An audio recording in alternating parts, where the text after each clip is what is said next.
नमस्कार. आजचा विषय आहे महिला आणि निरोगी वृद्धत्व. आजचा विषय ऐकून आपण सर्वांना असं वाटेल की पुरुषांसाठी आणि महिलांसाठी वेगवेगळी योग साधना आहे का? त्याचे उत्तर हो असे देता येईल. कारण स्त्रियांवरील जबाबदाऱ्या आणि पुरुषांवरील जबाबदाऱ्या यामध्ये फरक आहे आणि त्यांची शारीरिक आणि मानसिक जडणघडण ही पुरुषांपेक्षा थोडी वेगळी आहे. जीवनातील प्रत्येक टप्प्यांमध्ये त्यांच्या शरीरामध्ये अनेक बदल घडत असतात. या बदलांना सामोरे जाण्यासाठी स्त्रीला शारीरिकपेक्षा मानसिक संतुलन आवश्यक असते. घरातील व बाहेरील अनेक जबाबदाऱ्या पेलताना स्त्री जेव्हा थकून जाते तेव्हा भरपूर कामाच्या प्रमाणात विश्रांतीसुद्धा योग्य हवी हे तिने लक्षात घेतले पाहिजे. ही विश्रांती शरीराची झीज भरून काढण्यासाठी आहे हे सर्वच वयोगटातल्या महिलांनी लक्षात ठेवले पाहिजे. शवासनाचा ह्यासाठी सर्वात जास्त उपयोग होतो. वृद्धपणी शारीरिक स्वास्थ्य तर आवश्यक आहेच, परंतु त्याही पलीकडेही मन म्हणजे अंतःकरण चतुष्ट म्हणजेच मन, बुद्धी, अहंकार आणि चित्त हे सर्व सुंदर असणं आवश्यक आहे. अंतःकरण चतुष्टमधील पहिले म्हणजे मन. मन हे सुंदर म्हणजे संतुलित आणि स्थिर आणि प्रसन्न. मन म्हणजे याच्यामध्ये सुंदर मन हे सहज सौजन्यशील बनते आणि हे प्राप्त करण्यासाठी आपल्याला प्राणायाम हे अतिशय उपयुक्त साधन उपयोगी पडते. पुढचे आहे बुद्धी. मनावर बुद्धीची शक्ती आहे. निश्चयात्मका बुद्धीही असं म्हटलेलं आहे.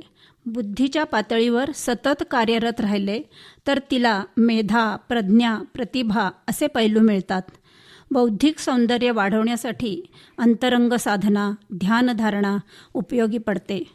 तसेच निष्काम कर्मयोग व परस्पर सामंजस्य यांच्यामुळेही मन आणि बुद्धी यांचे संतुलन साधते. भावना या दोन प्रकारच्या आहेत, नकारात्मक आणि सकारात्मक भावना.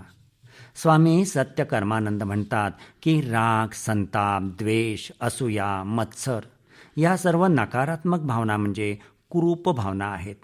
हर्ष, जोम, उत्साह, आनंद, चैतन्य या सर्व सकारात्मक भावना म्हणजेच सुंदर भावना आहेत.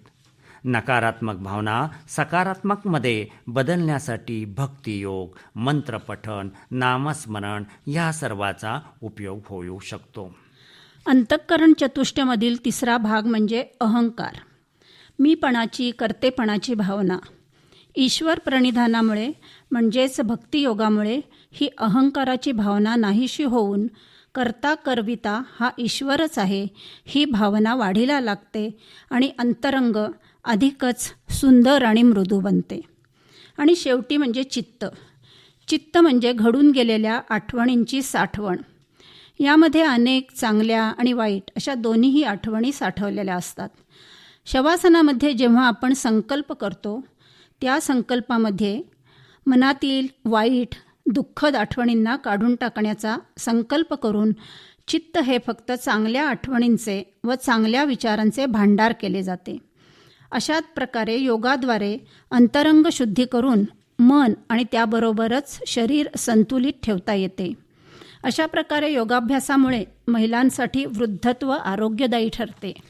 भारत सगळ्या जगात मानसिक शांती पसरवेल हे स्वामी विवेकानंदांचे स्वप्न खरे करण्यासाठी पाश्चात्यांना योगाचे महत्त्व पटवावे लागेल अशा विचाराने प्रेरित होऊन भारताने अनेक प्रयत्नांनी आता योग हा आंतरराष्ट्रीय पातळीवर पोहोचवला आहे. अशा प्रकारे 12व्या आंतरराष्ट्रीय योग दिन साजरा करून आपण ही योग संजीवनी मालिका समाप्त करत आहोत.